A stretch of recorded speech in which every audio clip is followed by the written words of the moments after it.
my corn! We have to do something now. This is your fault! When Brenda set my cornfield on fire, she walked right into the snare I'd been laying for 6 weeks. The scent of scorching corn hung heavy in the night. 3 acres of corn. My 2 daughters' college fund going up in smoke. Brenda Hartwell stood along the fence with that self-satisfied grin, still clutching the gas can as if she'd just completed some grand work of art. Farming is so outdated, she tittered into her phone, broadcasting live to her Facebook followers. This neighborhood deserves something better. Then the siren began to wail, drawing nearer, growing louder. Brenda's smirk vanished when she realized those fire trucks weren't headed somewhere else. What this psycho didn't realize was that I'd been waiting for her to pull exactly this stunt. What would you do if your HOA neighbor torched your kid's future for Facebook likes? Tell me where you're watching from. Let me rewind and explain how this whole nightmare began. My name is Charlie Fieldstone, and I'm a 3rd-generation corn farmer on 8 acres in rural Ohio. My grandfather bought this place back in 1953 for $300 on a handshake. Back then, it was corn as far as the eye could see. Fast forward 70 years, and I'm hemmed in by McMansions with names like Whispering Oaks Estates. The irony, not a single oak left, and the only real legacy around here is my family's farm, which these people treat like dirt on their designer shoes. My wife Denise is a 3rd-grade teacher. Twin daughters, Sarah and Emma, both 18 and bound for college. Sarah wants to be a vet. Emma's going into engineering. College costs $30,000 each. You know what pays for that? My corn harvest. Every damn kernel, the sweet smell of corn tassels in late summer used to be my favorite thing. Now it just reminds me of everything I nearly lost to one psychotic real estate agent. Enter Brenda Hartwell, 48, HOA president and part-time house flipper. She moved into the biggest McMansion 3 years ago. Vinyl siding, fake shutters, a garage larger than my barn. Her backyard butts up against my property line, divided by my grandfather's weathered oak fence. Last spring, she showed up on my doorstep with a clipboard and that dead-eyed realtor smile. Hi, neighbor. We've had complaints about your farm equipment being visible from the street. I stared at my 1960 John Deere parked exactly where it belonged. Lady, that tractor's been here longer than your whole subdivision. The smile shifted predatory. Several residents say it's killing property values. My clients are concerned about the rural aesthetic. Here's the kicker. My farm predates their HOA by 40 years. I'm not even in their jurisdiction. Good luck explaining that to someone whose biggest problem is mismatched mailboxes. This is a working farm, I said. The equipment stays. Mr. Fieldstone, her voice went ice cold. Being a good neighbor means considering how your choices affect others. I'd hate for this to become unpleasant. That's when my rooster Hannibal decided to crow at the worst possible moment. The sound of gravel crunching under her heels as she stomped off should have been my first warning. But the real sucker punch landed 2 days later. I'm out checking irrigation lines when I hear voices by the fence. Brenda's there with some slick guy in a $1,000 suit pointing at my cornfield like she's already picking street names. 8 acres perfect for luxury townhomes, she's saying. The farming situation is temporary. The suit nods, taking notes. Timeline for vacant possession, 6 months max. These old farmers always cave when you apply the right pressure. My blood turned to ice. This wasn't about property values or community standards.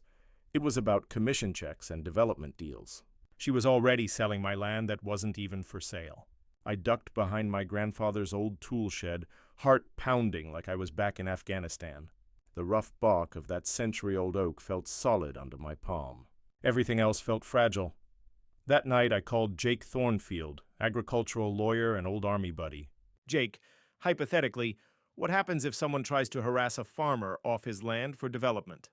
Nothing hypothetical about it. Marcus, happens all the time. Document everything. And Marcus, watch your 6. As I hung up, Denise came out with 2 beers. Everything okay? I looked across my land, corn stalks rustling in the evening breeze, the same sound my grandfather heard every summer. Honey, I think we're about to find out just how far people will go for money. The next morning, I found my irrigation hose slashed in 3 places. Game on, Brenda. 3 cut irrigation hoses might not sound like much, but when you're feeding 30,000 corn plants during the hottest week of July, it's basically economic warfare. I spent my morning splicing rubber in 100-degree heat, the metallic taste of anger coating my tongue. I didn't have to wait long for round 2. Tuesday afternoon, I'm checking corn stalks when a White County truck rumbles up my gravel drive. Fire Marshal Dave Peterson steps out looking apologetic as hell, clipboard in hand like he's about to ruin my day. "Marcus, sorry to bother you, but I got a complaint about illegal agricultural burning on your property." "Illegal burning?" I wiped sweat off my forehead with a dirty sleeve. "Dave, you know I haven't burned anything since spring cleanup, and that was with proper permits." He shrugged, clearly skeptical. "Someone filed a formal complaint. Says you've been conducting unauthorized brush burning during drought conditions. Even provided photos." My stomach dropped to my boots. "Photos of what?" Dave handed me a manila folder that felt like a loaded gun. Inside were pictures of smoke rising from what looked like my back 40, except that smoke was from Tom Henderson's controlled burn 3 miles away, shot from an angle that made it look like my property was on fire. "This is complete. Dave, that's not even my land in the background." "I know, Marcus, but rules are rules. I've got to investigate every complaint." His voice carried the exhaustion of a man who'd seen too many neighbor wars. "Mind if we take a look around?" 20 minutes later, Dave confirmed what we both already knew. My fire safety protocols were military-grade perfect. Burn permits current, fire breaks maintained, water sources marked. He even complimented my grandfather's old stone fire ring that I still used for brush disposal. Back in my Army days, I learned that when someone builds a paper trail against you, they're planning something bigger. Real estate agents, I remembered reading somewhere, can lose their licenses for making fraudulent claims about zoning changes. Brenda was walking a tightrope, and she didn't even know it. "Whoever filed this either doesn't know farming or they're setting you up for something," Dave said, climbing back in his truck. "Watch your 6, Marcus." That evening, I installed my first security camera. Nothing fancy, just a trail cam pointed at the equipment shed.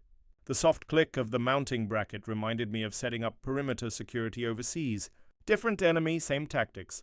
Wednesday morning brought the diesel message. The acrid smell hit me before I even saw the puddle around my fuel tank. Someone had dumped about a gallon of it in the sandy soil. Not enough to damage anything, just enough to let me know they could get close whenever they wanted. I started digging into Brenda's business practices that afternoon. The county assessor's website confirmed what I suspected. She'd been promising buyers that agricultural zoning changes were anticipated, except no such changes were even being discussed. In Ohio, that kind of misrepresentation can cost you your real estate license permanently. Thursday brought the game changer I should have seen coming. I'm replacing fence boards when Harold Grayson shuffles over, glancing around like he's about to confess to murder. Harold, 75, retired postal worker, lived here long before Brenda's McMansion invasion. "Marcus, we need to talk." His voice barely carried over the evening breeze rustling through corn leaves. "What's up, Harold?" "He tells me Hartwell came by yesterday asking about my schedule, when I'd be away from the property." His weathered hands gripped the fence rail so tight his knuckles went white. "When I didn't bite, she offered him $500 cash for information about my safety violations." "Safety violations I don't have." "Safety?" That's when she suggested he might start noticing some.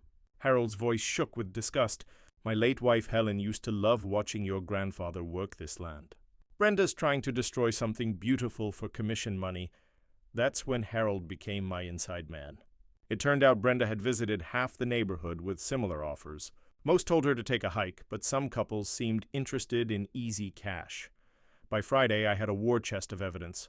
Photos of the diesel vandalism, documentation of the false fire report, screenshots of Brenda's fraudulent property listings, and witness statements about attempted bribery. But my real counterpunch came from those misleading real estate listings still active on her website. I called the Ohio Division of Real Estate, armed with screenshots of every promise she had failed to keep. "Ma'am, I'd like to file a complaint about fraudulent claims." Related to agricultural zoning, the investigators' attention snapped to full alert. It turned out Brenda wasn't a one-off. They'd tracked her for this same scam before. That weekend, I added more cameras and dug into agricultural protection statutes. Harold showed up on Sunday with coffee and reconnaissance. "Brenda's holding some kind of war council tonight," he said. Around 7, 4 cars rolled up. The sound of multiple engines in her driveway cut through the quiet evening. From my kitchen window, I watched silhouettes move behind her curtains. "Let the games begin, Brenda. Your move."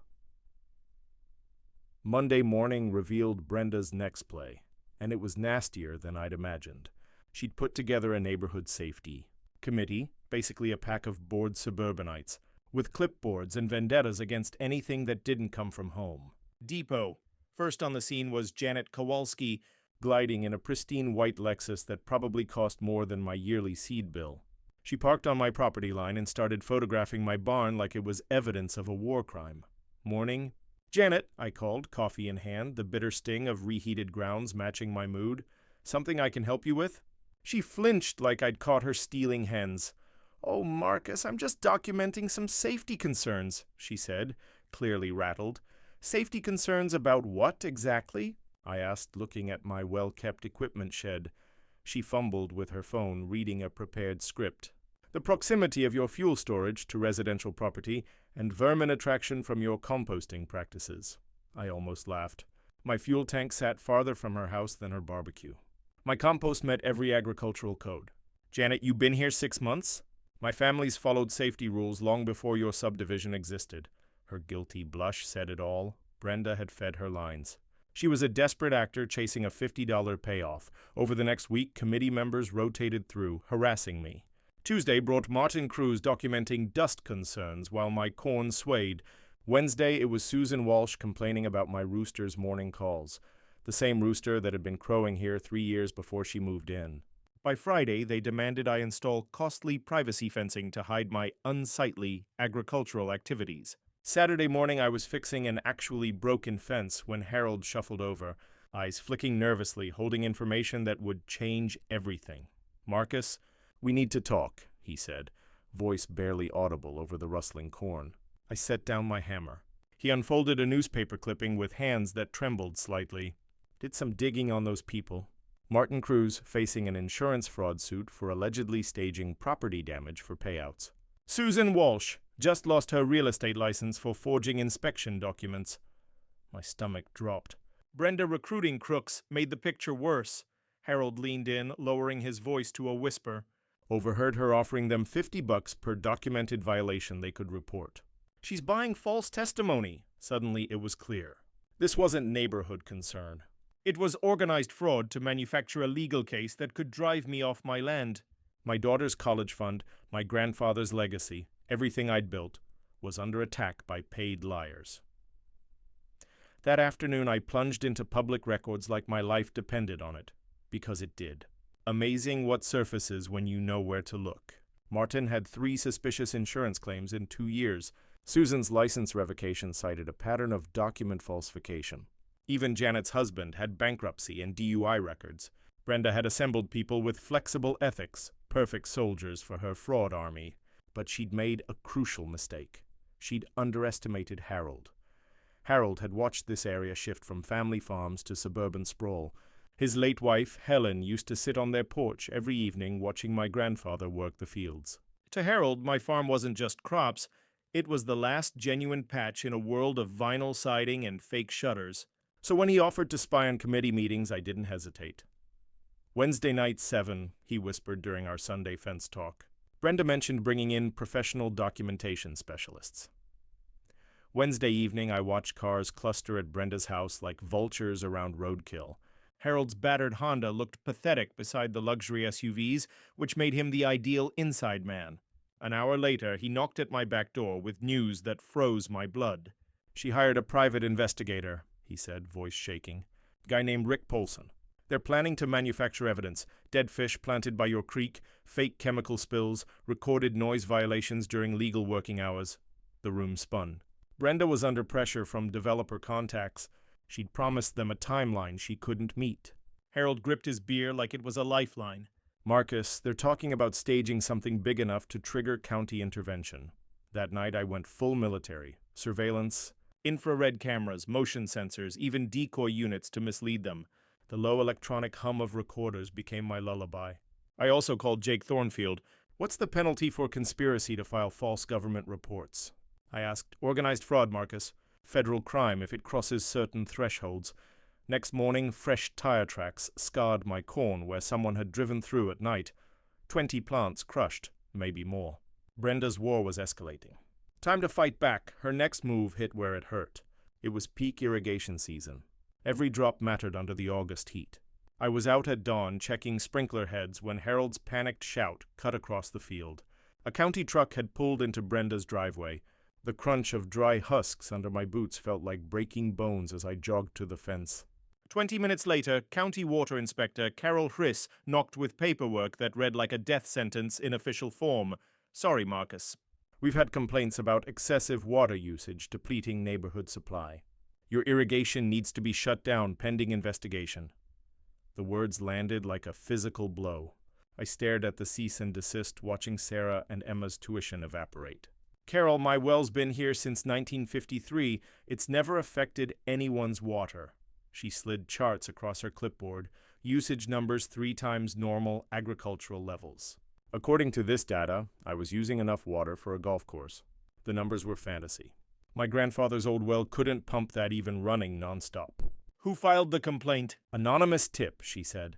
This feels orchestrated, Carol murmured, glancing around. Get your own usage test done fast. If these numbers are fabricated, someone's using county resources for a vendetta. As her truck rolled away, fear tasted metallic. Without irrigation, my corn would die within a week. 30,000 plants, $60,000 in lost revenue. Then I saw something that made my blood run cold. A 20-foot strip of corn along my eastern line had turned brown overnight. Not a drought yellow, but chemically burned brown. The sickly sweet scent of herbicide hung in the air. Someone had dumped industrial-strength weed killer on my crops. I had set a trail camera to cover that exact section after last week's vandalism. Back at the house, my hand trembled as I pulled up the footage, fast-forwarding through hours of night until 2:47 a.m., when she appeared like a suburban ghost. Brenda Hartwell creeping along my fence with a large spray bottle, methodically poisoning my corn. The infrared captured everything. Her face, the herbicide container, even her license plate as she loaded the empty bottle into her Mercedes. She'd filmed her own felony in crystal detail. 3 hours later, I was at Tractor Supply talking to my buddy Tom. Their parking lot security cam had caught Brenda buying 2 gallons of Roundup concentrate the evening before. Cash purchase, but her face was unmistakable beneath the sodium lights. I had her on agricultural vandalism, criminal trespass, and crop destruction. In Ohio, destroying crops is a felony, up to 5 years in prison. Still, I felt this was merely the opening salvo. That evening, Harold shuffled over with the intelligence that explained Brenda's panic. She's in deep trouble, he whispered, looking around like we were overheard. Overheard her screaming at someone on the phone about development timelines. Her broker contract has penalty clauses. What kind of penalties? I asked. $50,000 forfeit if the land isn't available by October 1st, plus she loses the commission. Harold's face looked haunted. Marcus, she's borrowed against that expected money. If the deal collapses, she faces bankruptcy. Everything snapped into place. Brenda wasn't just harassing me. She was fighting for financial survival. Public records showed her development deal with Midwest Corporation promised a $168,000 commission if she delivered my 8 vacant acres ready for development. She'd been spending money she didn't have, betting she could steal my land through fraud and intimidation. Now she was cornered between criminal exposure and personal ruin. That night I paid an independent hydrologist to test my actual water usage. $400 I could barely spare. But the results destroyed Brenda's narrative. My consumption was 40% below agricultural averages. The county data had been fabricated. I also upgraded my security with heat-sensitive cameras and motion detectors. If Brenda escalated to arson or further sabotage, I'd capture every criminal act in admissible detail. But the real revelation came when I researched agricultural protection laws online. Farmers enjoy specific legal safeguards against coordinated harassment campaigns meant to force them into selling their land. In the 1980s, corporate developers used nearly identical methods against family farms until Congress enacted the Agricultural Land Protection Act. That statute was crafted to stop precisely what Brenda was doing, sitting in my kitchen that night. Watching sprinklers keep flawless suburban lawns hydrated while my corn withered, I realized something crucial. Brenda had made a catastrophic mistake. She'd started a war with someone who understood both farming and battlefield tactics. The warm evening carried the timbre of her panic, and I could almost detect her fear blended with the lingering scent of herbicide. It was time to demonstrate aerial counterstrike. The bombshell that changed everything arrived on a Tuesday evening when Harold showed up at my fence looking like he'd seen a ghost. His weathered hands clamped the rail so hard his knuckles whitened. "Marcus, we need toe talk now." His voice held a tremor I'd never heard before. "What I learned tonight changes everything." I let my wrench fall. The metallic clang bounced off the barn. Harold had never appeared this rattled, not even after his wife died last spring. "What happened?" "Stayed after yesterday's committee meeting, hid in Brenda's garage when everyone left." Harold's breath came short and fast. "What? I overheard." "Jesus, Marcus, she's not trying to force you out for property values." Mistomac dropped. "Then what?" "She's already got a development deal. 2.8 million for your 8 acres. The words landed like blows. 32 luxury townhomes starting at $400,000 each. The ground shifted. My grandfather's land. 3 generations of hard work and sacrifice reduced to suburban sprawl for wealthy people who probably thought corn came from cans. That's impossible. This is agricultural land, not anymore. "It isn't." Harold fumbled out his old flip phone with trembling hands. I recorded part of their conversation. "You need to hear this." The audio was grainy, but Brenda's voice cut through like a death sentence. "Jim, I guarantee vacant possession by October 1st. The agricultural situation is temporary. Farmers always cave under enough pressure.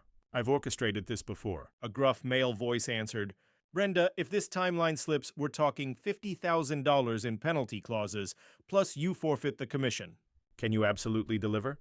"Trust me, I've got county officials building harassment cases, neighbors documenting fake violations, and if necessary," her voice dropped to a whisper that made my skin crawl, "well, farm accidents happen all the time." The recording cut off, but Theminus hung in the air like smoke from a burning house. Harold's face had turned as pale as winter wheat. "Marcus, she's talking about hurting you. I felt that combat alertness wash over me, the hyper-focus that keeps soldiers alive when death is hunting them. Harold, you've given me proof of criminal conspiracy and hinted violence. This isn't mere harassment now. It's organized crime. It gets worse." Harold's voice cracked. "She's borrowed against that commission money. Second mortgage, new Mercedes, paid for her daughter's wedding. If this deal falls through, she's bankrupt." Now I grasped the escalation, the panic, and the increasingly reckless actions. Brenda wasn't only greedy, she was boxed in. And a cornered animal is the most dangerous. But here's where 2 decades of military strategy came into play. When your enemy reveals their true aim, you don't merely defend, you destroy the foundation of their operation. That night, I dug into agricultural easements until my eyes stung from the screen glare. I learned farmers can file conservation easements that legally bar development permanently. The process takes about 30 days, but once approved, the land becomes off limits. Better yet, the state offers significant tax incentives to promote agricultural preservation. Brenda's development dream could be rendered legally impossible with the proper paperwork. Dawn met me at the county courthouse with a stack of forms and a $500 filing fee. By noon, my 8 acres were officially protected under Ohio's agricultural land preservation program in perpetuity. The beauty of it, even if Brenda somehow forced me to sell, no developer could build on the land. Her $2.8 million offer had just turned into worthless paper. But I kept this knowledge close. Sometimes the most effective weapon is the one your opponent never suspects. Let Brenda escalate, keep committing crimes, keep producing evidence of her own conspiracy, because when this war reached its peak and Harold's recording sealed it, I wanted her breed so deep she could never menace another farmer. And the balance of power had shifted dramatically in my favor. Time to let Brenda dig her own grave. The next morning, I called an emergency meeting in my kitchen with the only people it trusted completely. Coffee percolated while I spread Harold's recorded evidence across my grandfather's oak table like battle plans. "All right, team," I said, studying the faces around me. "Time to stop playing defense." Denise sat with her laptop open, legal research tabs crowding the screen. Over the last month, she'd evolved from a worried wife into a full-time legal investigator. Frankly, she outperformed many lawyers I knew. I've been digging into agricultural protection laws all night. "Marcus, what you filed yesterday was brilliant, but we need to escalate." Harold perched on the edge of his chair, still absorbing his role as our inside source. "Brenda's planning something for this weekend. Committee meeting got moved up and she mentioned bringing in professional documentation services. Professional documentation services? Arched an eyebrow. That private investigator she hired, Rick Polson, apparently, he specializes in manufacturing evidence for civil cases. Deputy Sheriff Rodriguez, my old army buddy, leaned back with that calculating look I remembered from Afghanistan. Manufacturing evidence for civil cases is federal fraud. Marcus, if we can prove conspiracy, this becomes a RICO case. That's when I knew we had them. See, in the 80s, Congress passed the Racketeer-Influenced and Corrupt Organizations Act specifically to combat organized crime. Most people assume RICO only targets mob bosses, but it applies tiny pattern of coordinated illegal activity for financial gain. Brenda's harassment campaign, her paid committee, her hired investigator, that was textbook racketeering. Here's the plan, I said, taking out a legal pad. Jake Thornfield is driving down from Columbus this afternoon. He's handled 3 agricultural fraud cases this year, one of them with RICO charges. Denise looked up from her research. I found precedent cases where developers used similar harassment tactics. In 2 cases, the farmers won civil judgments over $500,000. $500,000, Harold's eyes widened. Punitive damages for organized harassment, intentional infliction of emotional distress, and tortious interference with business operations, Denise explained. I'd married a schoolteacher, but somewhere along the way she'd become a legal researcher who could recite case law like scripture. The true genius of our approach was combining multiple legal avenues, criminal charges through the sheriff's office, a civil suit via Jake, and regulatory complaints to 3 different state agencies. We'd strike Brenda from so many angles she wouldn't know which fire to extinguish first. What about the agricultural easement? Rodriguez asked. That's our nuclear option, I smiled. She doesn't know yet that her development deal is already dead. Let her keep committing crimes while chasing a payoff that no longer exists. Jake Thornfield arrived that afternoon like a character out of a legal thriller. Rumpled suit, duct-taped briefcase, and the predatory grin of a lawyer who smelled blood. Marcus, this is beautiful, he said, listening to Harold's recording. Criminal conspiracy, real estate fraud, agricultural harassment. I can file civil claims tomorrow and get her assets frozen pending investigation. What about the development company? Oh, they're in trouble too. Conspiracy to defraud a property owner. Bribery of public officials. RICO violations if we can show a pattern. Jake's eyes lit up like Christmas morning. I've been waiting my whole career for a case this clean. That evening we finalized our coordinated attack. Rodriguez would lodge criminal complaints with the state attorney general. Jake would bring civil actions for damages and injunctive relief. Denise would file regulatory complaints with the Real Estate Licensing Board, the Water Management Department, and the Agricultural Protection Agency. What about gathering evidence? Harold asked. Keep doing what you're doing, I told him, but from now on document everything. I've got enough cameras around this property to shoot a Hollywood film. The sweet scent of evening corn pollen floated through the kitchen window as we locked in our plan.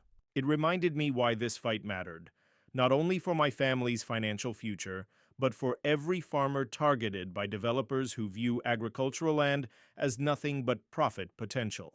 Jake stood to leave, stuffing documents into his worn briefcase. Marcus. Within 48 hours, Brenda Hartwell is going to learn that her little real estate scheme just became the worst decision of her life. What's our timeline? Denise asked. Fast. Her development contract expires October 1st, which gives us 6 weeks to utterly dismantle her conspiracy. Jake's predatory smile returned. By the time we're done, she'll be lucky to get a job selling magazine subscriptions. As our war council broke up, I felt something I hadn't felt in months. Confidence. We had evidence, legal counsel, criminal complaints pending, and a coordinated strategy that would strike Brenda from multiple directions at once. Most importantly, we held the moral high ground and the law was on our side. Time to teach this suburban Karen what happens when you declare war on the wrong farmer. Brenda's desperation hit a new peak that weekend as she realized time was slipping away. Her development contract deadline loomed, and she still faced one major obstacle standing between her and that $168,000 commission. Me, Saturday morning, revealed the first proof of how far she was prepared to go. I stepped outside to fire up my combine and was hit immediately by a wrong smell. That cloying, sickly sweet odor of tainted fuel. Someone had poured about 5 lbs of sugar into my gas tank sometime overnight.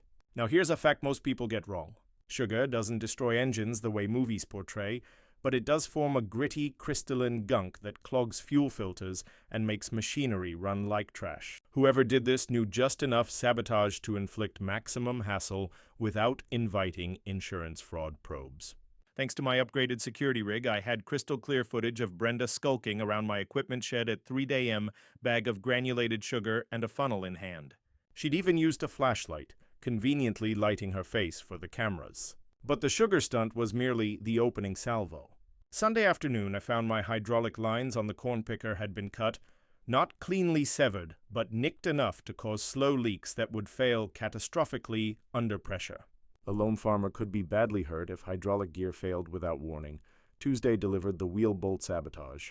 Someone had loosened the lug nuts on my farm trailer just enough to produce dangerous wobble at highway speeds. If I'd been hauling corn to market and those wheels had come off on Route 33, people could have died.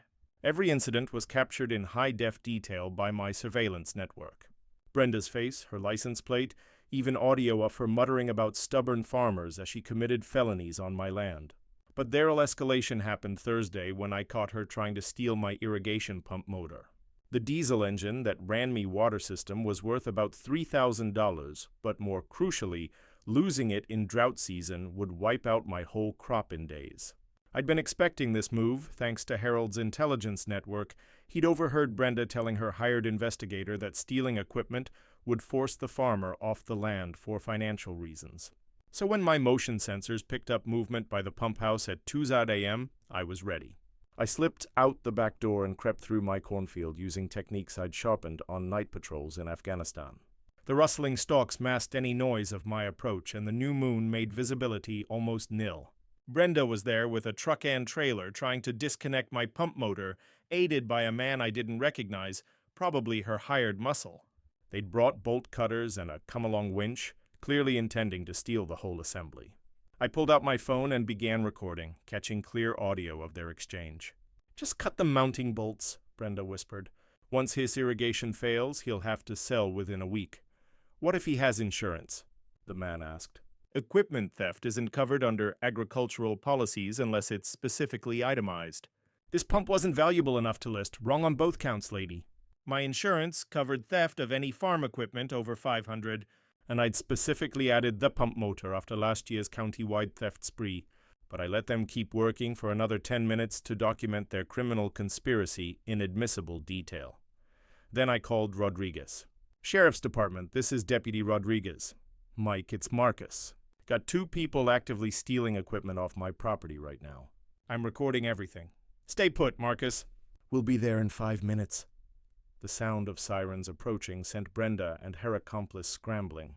They left their tools behind and fled in the truck, but not before my cameras recorded the plate and both their faces clearly. Rodriguez arrived with backup and collected the evidence: bolt cutters with Brenda's fingerprints, the abandoned winch system, and tire tracks matching her vehicle. More important, my video proved premeditated theft of agricultural equipment. A felony in Ohio punishable by up to 5 years in prison. But Brenda's biggest error was bringing in hired help. The man turned out to be Rick Polson, her private investigator, who had a prior for fraud and was definitely not licensed for equipment recovery operations. "Marcus, this just became a federal case," Rodriguez said while processing the scene. "Conspiracy to steal across state lines, organized fraud, maybe even RICO violations." Friday morning brought the report I'd been waiting for. Harold shuffled over with intelligence that made everything snap into focus. "Brenda's completely panicked," he whispered. "Overheard her yelling at someone on the phone about the development deadline.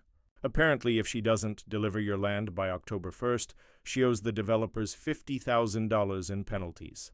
How long until October 1st? Harold checked his calendar. 18 days. 18 days until Brenda faced financial ruin. 18 days of a cornered predator with nothing left to lose. The sharp scent of hydraulic fluid still lingered around my gear, a reminder that this fight wasn't over. Brenda had crossed from harassment into violent sabotage. Time to end this before someone got killed.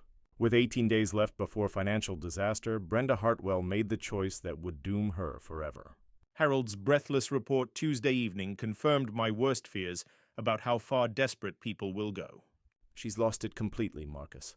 Harold gripped the fence rail, his knuckles white with strain, overheard her talking to that Polson character about engineering an accidental fire that would force an immediate land sale. The blood in my veins went twice water. Fire during drought season gets worse. She's been looking into volunteer fire department response times, wind patterns, everything. Planning to set it during next week's training exercise when most crews would be tied up. I felt that old combat alertness wash over me. The hyper-awareness that signals life or death choices are imminent. Brenda had escalated from harassment to vandalism to theft, and now she was planning arson. In drought conditions, a cornfield blaze could jump to neighboring properties, possibly even endangering lives. When Thursday night she mentioned making it look like faulty electrical equipment and having an alibi at the city council meeting, they gave me 48 hours to prepare for what might be the final battle of this war. Wednesday morning I drove to hardware stores in 3 different counties, paying cash for fire suppression gear, portable pumps, emergency water tanks, flame-retardant chemicals, everything I'd need to fight a blaze until pros arrived. The acrid smell of suppressants filled my truck bed like a promise of survival. But my real preparation involved Fire Chief Danny Morrison, another Army vet who understood the line between true emergencies and criminal acts. Danny, hypothetically, if someone was planning arson on my property, what evidence would you need for charges? His weathered face hardened.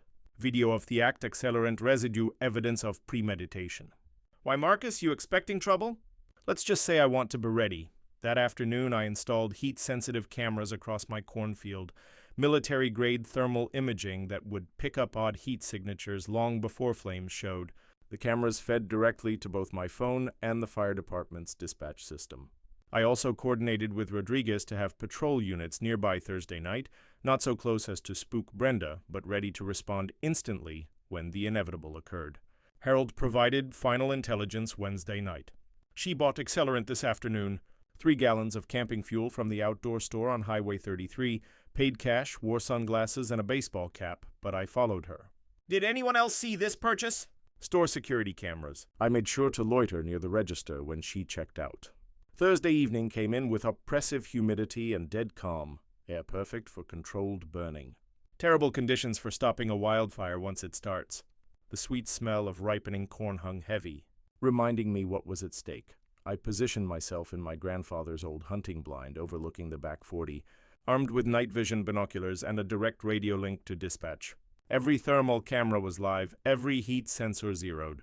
If Brenda wanted to play with fire, I'd record every spark. At 11:47 p.m., my thermal cam spotted movement along the eastern property line. 2 heat signatures, one carrying what looked like containers, moving methodically through my corn rows. Brenda and Polson right on schedule. I watched in infrared as they poured accelerant along a 100-foot stretch of corn, creating a controlled line meant to burn initially and then accidentally spread. Their voices carried plainly in the still night. "Remember, we were never here," Brenda whispered.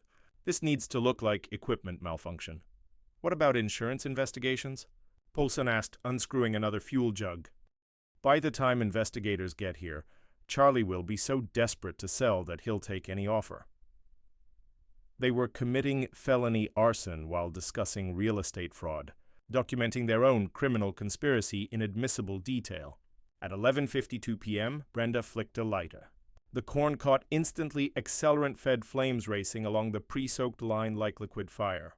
Within seconds, the blaze was visible from miles away. Orange light danced against the sky like some hellish celebration. That's when my thermal cameras sent automatic alerts to fire dispatch, the sheriff's department, and my personal phone all at once. I'd programmed the system to send GPS cords, live video feeds, and emergency response codes the moment abnormal heat was detected. Fire engines were rolling within 90 seconds, a record response time that blindsided Brenda.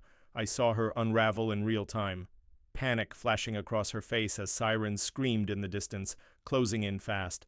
She and Paulson made a desperate break for it, but their escape path ran straight into the swarm of emergency vehicles racing toward the blaze. When Fire Chief Morrison stepped out of the lead engine, the firelight exposing the destruction she'd caused, Brenda's expression froze. Terror collided with the dawning truth. She'd been caught in the act. "Ma'am, step away from the fire line." "You're under arrest," The roar of the flames felt like a soundtrack marking the collapse of Brenda Hartwell's criminal empire. Game over. The irony was razor sharp. She had set her fire on the very night half the town was gathered at the monthly council meeting to debate the Agricultural Protection Ordinance. The meeting she thought would shield her, with an airtight alibi, became the stage for her public humiliation. Was sitting in the back row when Morrison's radio came alive at exactly 11:54 p.m. code. Report agricultural fire on Fieldstone property. Multiple units responding. Possible arson in progress. Chaos erupted instantly. 30 voices clashed at once. Council members demanding updates, residents panicking over their land, the mayor trying in vain to restore order. Fear thickened in the room like smoke, and that's when Brenda slipped. She was 3 rows in front of me. At the mention of the fire, she glanced back, lips curling into a smug little smile, as if savoring some private joke. For a split second, her mask dropped, and the predator underneath was exposed, but the smirk vanished when Morrison's radio crackled again. Chief, suspects in custody. 2 arrested at scene with accelerants. Fire contained to burn area. Brenda's face drained of all color. She scrambled for her purse, already plotting her exit before anyone connected her to the crime. Too late. Mrs. Hartwell? Morrison's voice cut through the chamber, every word deliberate.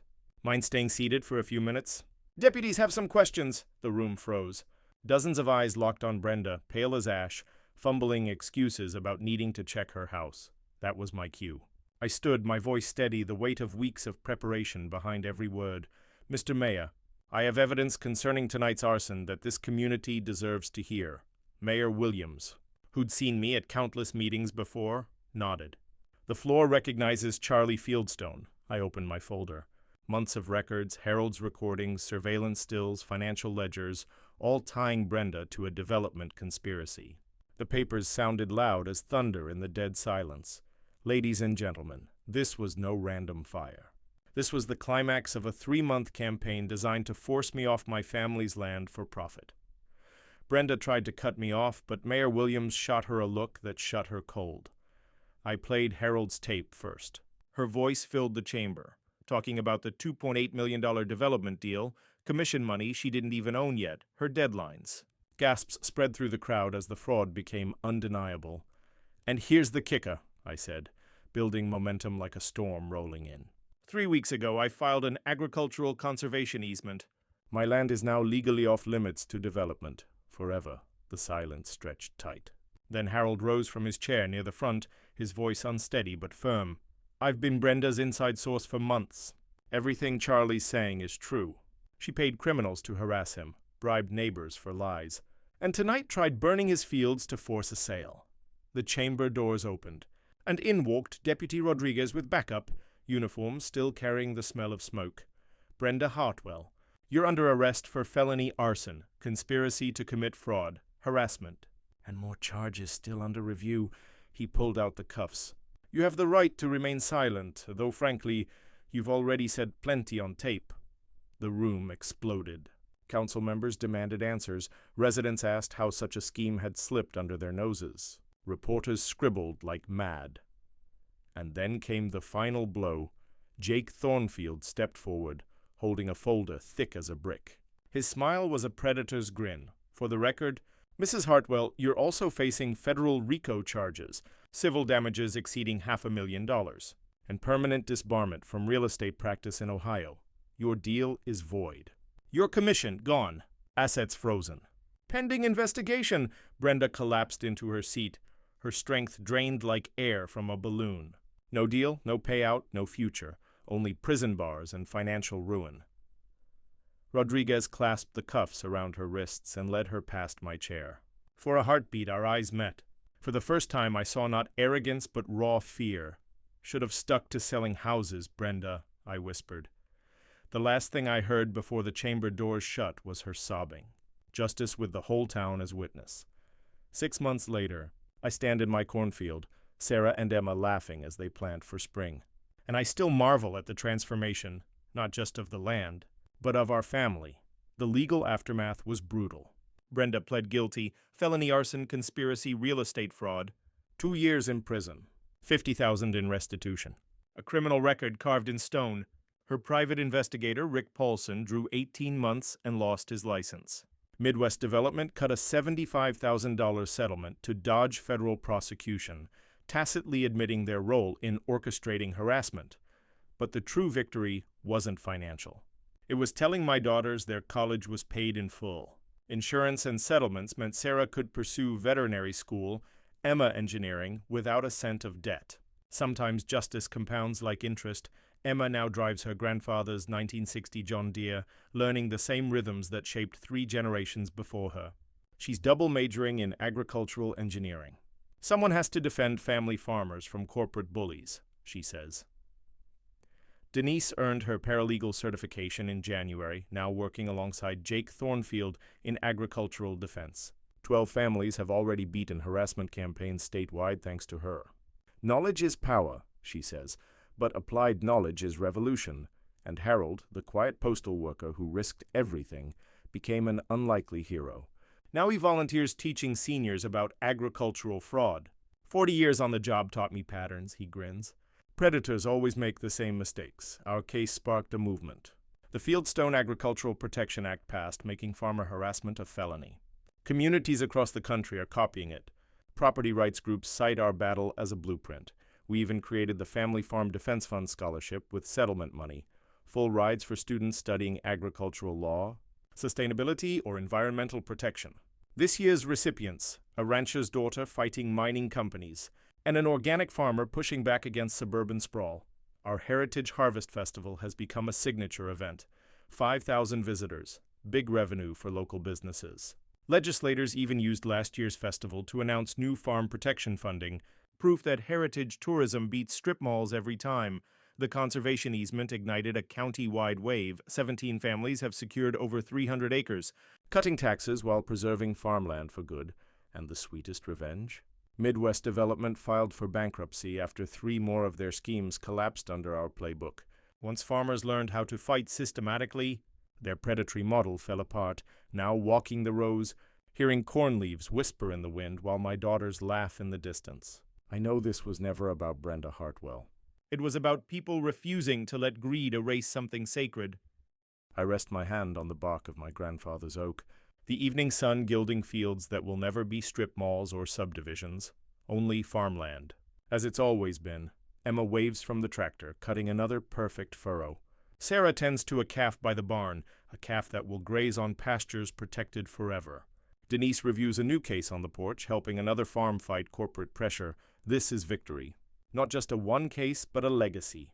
Community, continuity, hope. The air carries corn pollen and promise. Some things are worth every fight, every risk, every ounce of blood and sweat.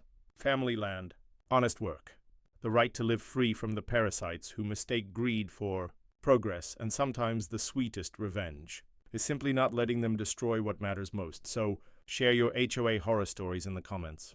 Let's shine a light on these suburban tyrants and help more families resist development corruption. Subscribe to HOA Stories and hit the notification bell for more tales of ordinary people defeating broken systems. Because when good people stand together, even the greediest predators learn to respect the strength of community. Next week, how a retired teacher used a 200-year-old deed to shut down a luxury resort, stealing her lake access, and why the developers are still cutting her a rent check.